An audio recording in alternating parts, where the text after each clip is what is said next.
ये सब राजनीतिक कयास है कि किसकी भूमिका इम्पोर्टेंट है, किसकी भूमिका कमज़ोर है, शरद पवार जी ने बयान क्यों दे दिया, ये सब कयास राजनीतिक कयास है।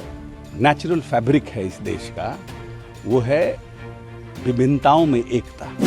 तो नीतीश कुमार जी ने कम से कम हर एक पॉलिटिकल पार्टी के नेताओं में, जिसमें आपस में भी डिफरेंसेस है, आपस में भी रीजनल पार्टी और कांग्रेस में जहाँ जहाँ इश्यूज है, सबको एक प्लेटफॉर्म पर लाया। बैठक वाले 23 तारीख को तो सूत्रधार उसके नीतीश कुमार थे, लेकिन अब शरद पवार के घोषणा से क्या नीतीश कुमार की भूमिका कुछ बदलती जा रही है क्या?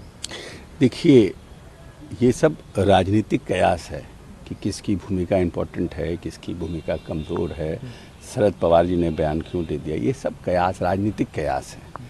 और जिनके विरुद्ध में हम लोग, जो एक नेचुरल फैब्रिक है इस देश का, वो है विभिन्नताओं में एकता। यही हम लोगों ने बचपन से social science, history, political science में पढ़ा है।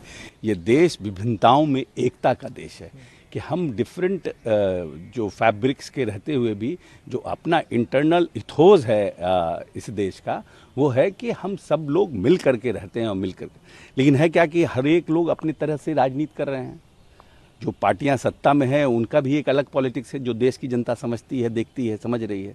तो ये कहना कि शरद पवार जी ने एक बयान दे दिया कि अब बेंगलोर में होगा, हमारी जो हम लोगों का जो गठबंधन बन रहा है, या हम लोग जो लोग इकट्ठा हो रहे हैं, जो चाहते हैं कि इस देश में जो एक्चुअल फैब्रिक्स हमारा है वो इंटैक्ट रहे, उसके लिए कलेक्टिव रिस्पॉन्सिबिलिटी और कलेक्टिव लीडरशिप है।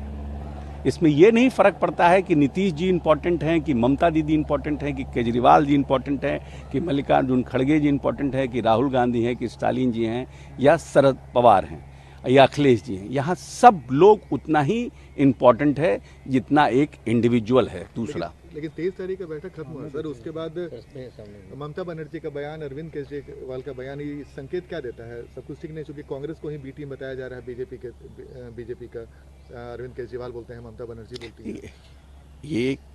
ये भी कयास लगाना उचित नहीं है।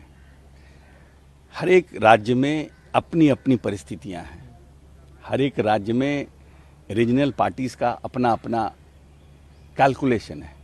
तो हर लोग अपने तरह से अपनी चीज़ों को देखता है, सब लोग अपनी चीज़ों को प्रोटेक्ट करना चाहता है। इसमें भी कहीं दो मत नहीं है, और बहुत नेचुरल भी है। हर एक पॉलिटिकल पार्टी अपनी चीज़ों को अपनी तरह से प्रोटेक्ट करना चाहेगा।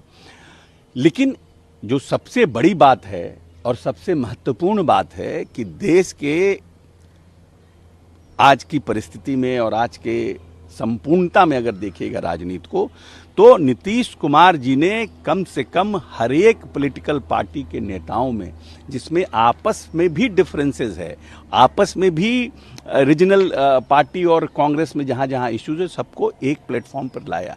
तो इट मीन्स कि कहीं ना कहीं आपस में मानसिक रूप से लोग ये मानते हैं कि हम सब जब एक रूप से लड़ेंगे तो हम महत्वपूर्ण होंगे और सशक्त होंगे। उसमें तो कहीं प्रॉब्लम नहीं। अब इसको ये कहा जाएगा कि कोई जादू की छड़ी तो है नहीं कि एक ही दिन में सब रिजॉल्व हो जाएगा, लेकिन एक आइस ब्रेक कराने में नीतीश कुमार जी ने अपने परिपक्वता, राजनीतिक परिपक्वता को साबित किया इस देश में। और जो लोग इस देश में ये चाहते हैं कि एक सशक्त और मजबूत पॉलिटिकल गठबंधन साथ में रहे, जो आने वाले समय में एक जिसको बोलते हैं कि एक तरफ से जो लोग एकदम तेजी से चल रहे हैं, उनमें कहीं ना कहीं